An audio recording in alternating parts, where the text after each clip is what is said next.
Je vous salue dans le nom précieux de Jésus. Shalom de partout où vous nous recevez. Grande est notre joie d'être à nouveau avec vous dans notre merveilleux programme Église ma foi.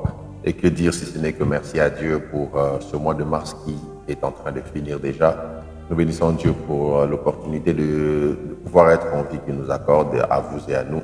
Et surtout pour ce qu'a été ce merveilleux mois, ces merveilleux thèmes parlant de la nouvelle dimension qui a été au centre de nos échanges, et nous bénissons Dieu de nous avoir permis ensemble non seulement de parler, mais surtout d'entrer dans un processus d'expérimentation de cette nouvelle dimension.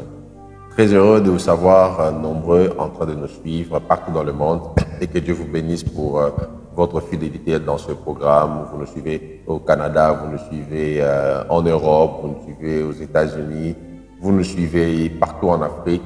Que Dieu vous bénisse en tout cas pour cette fidélité et surtout pour le pont que vous servez à l'Évangile en partageant régulièrement nos temps de prière, nos temps d'édification avec d'autres personnes qui sont sûrement dans le besoin d'écouter une pensée de Dieu. Et je suis persuadé que le Dieu des cieux va nous bénir, va vous bénir aussi pour cette participation à son œuvre. Nous avons commencé merveilleusement ce mois en parlant de la nouvelle dimension. Et je crois que c'est dans la même perspective que nous allons chuter aujourd'hui. Alors je vous invite à nouveau à lire le texte de base qui est Marc chapitre 4 verset 35. La parole de Dieu déclare ceci. Ce même jour, sur le soir, Jésus leur dit, passons à l'autre bord. Passons à l'autre bord. C'est autour de cette pensée que nous avons passé tout le mois en train de cogiter sur la parole de Dieu pour comprendre ce que nous pouvons tirer comme leçon de la nouvelle dimension partant de ce texte. Ce texte étant un texte riche, très riche, nous apprend beaucoup de choses sur la nouvelle dimension, soit l'appel à monter avec Dieu dans d'autres dimensions ou dans d'autres sphères. Et c'est de là que nous avons appris la nécessité de quitter le contentement. Lorsque Dieu vous appelle à aller dans une nouvelle dimension, vous devez cesser de vous contenter de la dimension dans laquelle vous opérez. L'appel à une nouvelle dimension exige de quitter le contentement, l'habitude de la dimension dans laquelle nous sommes. Et si vous voulez aller avec Dieu dans une haute dimension, vous devez quitter le contentement de cette dimension autour de laquelle vous avez tergiversé pendant plusieurs années. Vous devez quitter le contentement de cette dimension qui a caractérisé votre vie pendant des siècles, je dirais même des années et des années. Et c'est très, très, très important, même en tant qu'un groupe, en tant qu'une structure, en tant qu'un peuple, il y a de ces moments où ensemble on doit présenter le désir de quitter une dimension pour aller dans une autre dimension. C'était le désir constaté dans le cœur des apôtres lors de la scène de la Pentecôte, à la veille de la Pentecôte. Les apôtres ainsi que quelques autres bien-aimés étaient rassemblés dans une pièce appelée chambre haute, et en priant, Dieu leur a donné la possibilité d'accéder à une nouvelle dimension. Ainsi, c'est très important de comprendre cela, que Dieu attend de nous un désir profond de quitter le contentement de la dimension dans laquelle nous opérons ou la dimension dans laquelle nous avons longtemps opéré. Rappelez-vous que c'est Dieu qui a dit à son peuple par la bouche de Moïse, vous avez assez demeuré sur cette montagne. Donc il y a des moments où la même montagne que Dieu vous avait donnée devient un lieu que vous devez quitter. Il y a des moments où vous avez tellement été longtemps sur la montagne où Dieu vous avait placé, et Dieu veut que vous quittiez cette montagne-là pour aller dans une autre sphère. Et c'est ma prière pour quelqu'un en ce temps, en cette année 2024, que Dieu te sorte du contentement et t'emmène à une autre dimension. La deuxième des choses que nous avons eu à voir, c'est la capacité d'être sélectif. C'est très important, lorsque vous recevez l'appel à une nouvelle dimension, d'être sélectif. Il y a des dimensions qui vous exigent, comme Abraham, de quitter la maison avec Isaac et l'offrande, les deux serviteurs qui doivent tenir compagnie, sans pour autant même que Sarah soit au courant. Mais bien plus, quand ils arrivent au pied de la montagne et qu'ils doivent monter pour aller offrir à Dieu, c'était une dimension où les serviteurs ne pouvaient pas avoir accès. Si Abraham a laissé les serviteurs, il a chargé les bois sur Isaac et ensemble, ils sont montés. Donc, il y a des dimensions où l'on ne part pas même avec les serviteurs. Il y a des dimensions où l'on n'arrive pas même avec nos proches. Et c'est très important de comprendre que lorsque Dieu nous appelle à une nouvelle dimension, on ne va pas avec tout le monde. Raison pour laquelle Jésus a quitté la foule et pour traverser, il n'a pris que les disciples dans la barque. C'est très important.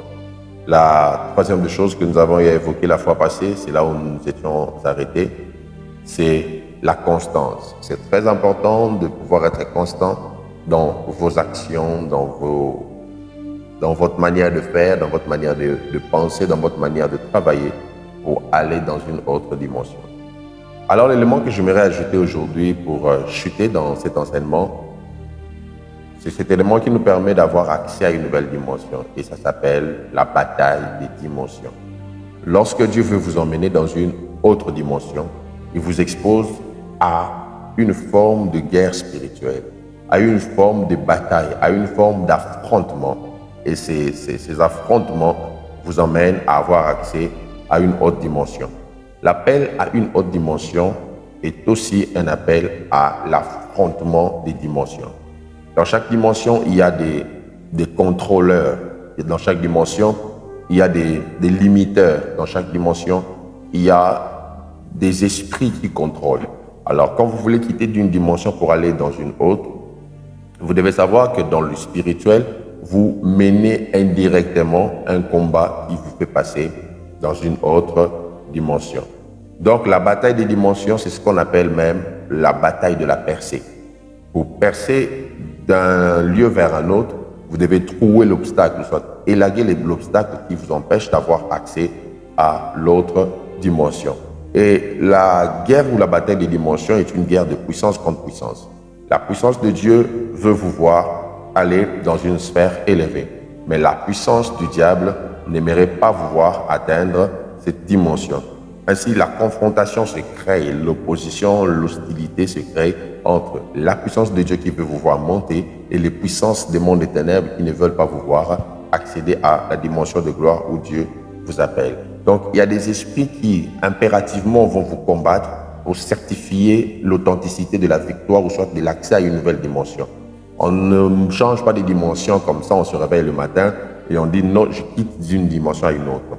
Il y a toujours des hostilités qui se lèvent pour vous empêcher d'accéder à une autre dimension.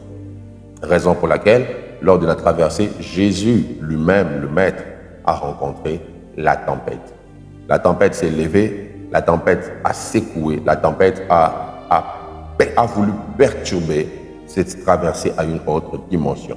Cette bataille avec la tempête nous révèle que lorsqu'on quitte une dimension vers une autre, on est confronté à la bataille de dimension. Jésus a affronté le diable pour avoir accès à une dimension plus élevée de gloire.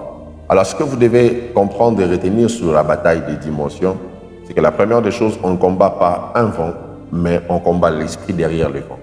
Lors de la traversée, la Bible signale qu'il y avait une tempête qui s'était levée et la Bible précise que Jésus ne s'est pas levé contre le vent, mais Jésus s'est levé contre l'esprit qui était derrière le vent. Je vais vous le faire voir beaucoup plus en avançant. Ainsi, c'est très important de comprendre cela parce que même dans le discours de Jésus, vous allez comprendre que Jésus n'a pas parlé au vent, mais Jésus a parlé à l'esprit qui était derrière le vent. Il a demandé à cet esprit de se taire. Donc, il y a toujours derrière ce qui agite tout le monde contre vous, il y a toujours derrière les faux témoignages un esprit qui opère. Lorsque vous ne voyez que le vent qui souffle, vous n'allez pas vaincre la bataille provoquée par l'esprit derrière le vent. Et si vous voulez arrêter un vent sans arrêter l'esprit derrière le vent, vous allez continuer à crever. Le plus important, ce n'est pas d'arrêter le vent, mais d'arrêter l'esprit qui alimente le vent. Et ça, c'est très important dans la notion des dimensions, de comprendre la nécessité de parler à l'esprit derrière le vent. Et je crois ce soir que par la grâce de Dieu, tout esprit qui opère derrière ce malheur qui vous arrive va se taire au nom puissant de Jésus. Autre chose que vous devez savoir, pour vaincre la bataille des dimensions, il faut maîtriser le pouvoir de la conversation.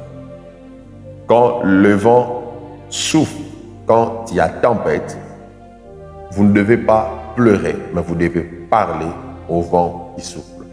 Ce que Jésus a démontré. Lors de cette tempête, Jésus a utilisé le bon discours pendant que les disciples utilisaient le mauvais discours en se plaignant de ce qui s'est passé. Jésus n'a pas utilisé la technique de la plainte. Jésus a maîtrisé le pouvoir de la conversation en parlant directement à l'esprit qui soufflait. Vous devez savoir ceci dans la prière. Il y a des moments où, dans la prière, on parle à Dieu, mais il y a ces moments où, dans la prière, on parle à nos problèmes de Dieu. Et malheureusement, nous aimons beaucoup la dimension de la prière où nous parlons à Dieu, alors que Dieu lui-même, dans la prière, attend qu'il y ait des moments où nous parlons à nos situations de sa part. C'est ce qui arrive à Ézéchiel devant la vallée des ossements desséchés. Il parlait avec Dieu jusqu'à ce qu'à un moment, Dieu lui a dit de parler aux ossements desséchés de sa part. Donc, il y a des moments où tu peux parler à Dieu et des moments où tu dois parler à ton problème de Dieu. C'est la même chose que Jésus fait devant la tombe de Lazare. Il parle à Dieu, après il parle à Lazare qui était le problème. Donc, le pouvoir de la conversation vous permet de savoir quand est-ce que vous devez vous adresser à Dieu et quand est-ce que vous devez vous adresser à votre défi en parlant au nom de Dieu.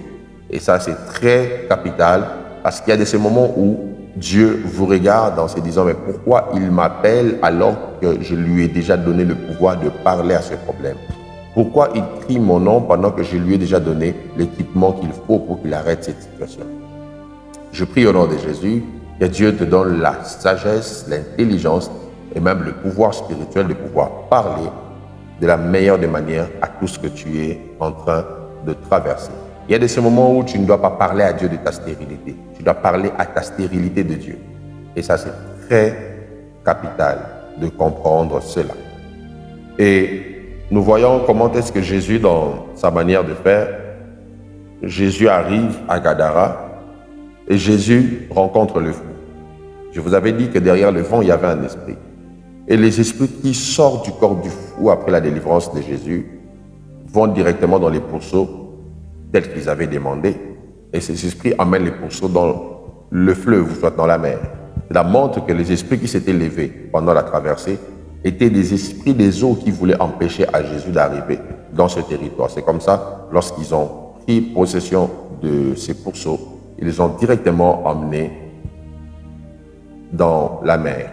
Donc c'est très important de savoir que dans la bataille des dimensions, nous affrontons l'esprit derrière le vent et aussi nous devons maîtriser le pouvoir de la conversation, savoir à qui s'adresser et comment s'adresser. Pas se mettre à pleurer, à pleurnicher sans raison, mais comprendre que derrière ce qui se passe, Dieu veut nous enseigner quelque chose. Je vais prier avec vous. Père, tu es précieux et merveilleux pour nous. Voilà pourquoi tu nous appelles à une nouvelle dimension. Et je prie, Père, en ce jour où tu nous emmènes à apprendre de ta part comment est-ce que nous devons affronter la bataille de dimensions, que ton esprit soit sur nous et nous équipe afin que nous soyons rendus capables d'affronter toute forme d'hostilité que le monde des ténèbres mettra sur notre chemin. Je prie au nom de Jésus, afin que l'équipement spirituel placé dans nos vies nous emmène à parler à l'esprit derrière le vent, comme tu l'as fait, et à dire « tais-toi ». Et que ce vent se taise, afin que nous puissions accéder à la dimension que tu viens d'ouvrir pour nous. Au nom de Jésus, que toutes les familles connectées à ce programme soient bénies, que toutes les vies connectées à ce programme soient bénies. Dans le précieux nom de Jésus que nous avons ainsi prié. Nous disons Amen. Que Dieu vous bénisse.